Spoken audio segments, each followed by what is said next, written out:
Welcome back to AskAPop. Today we're talking about practice makes perfect, or is it practice that's more important?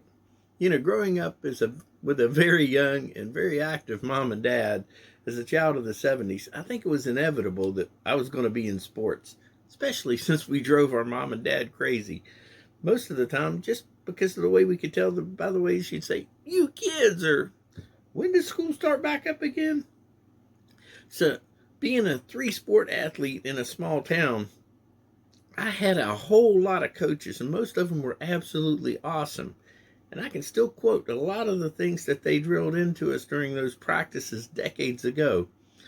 One of the things that stands out the most was practice doesn't make perfect. Perfect practice makes perfect.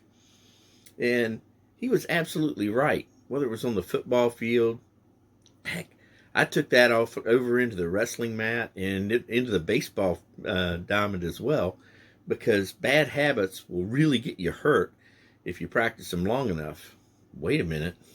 I think, heck, you can take that into life too.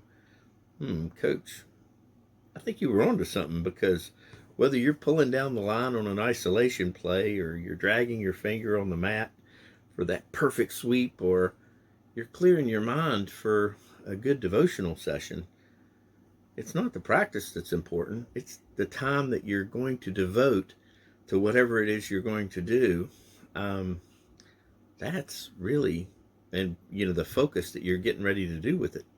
That's the important part. The desired outcome. Who'd have thought that a few minutes of me goofing off before scrolling a Facebook feed this morning and seeing a Calvin and Hobbes post about him playing around with a paddle ball was going to lead to a full-blown devotional walk down memory lane about how it's not the practice that makes us perfect, but his perfection and timing, allowing us to practice his modeling here on earth that makes us a little bit better each and every day. And P.S., yep, that's me riding a unicycle on a 4th of July parade down in Main Street in our small town. The Bible verses today are Hebrews 12, the whole chapter. It's not very long. And Philippians 3, verses 12 through 16. As far as questions, do you have any memories from when you were in sports or other activities that you drag into your everyday life lessons nowadays? If so, we'd love to hear about them. God bless you and have a great day.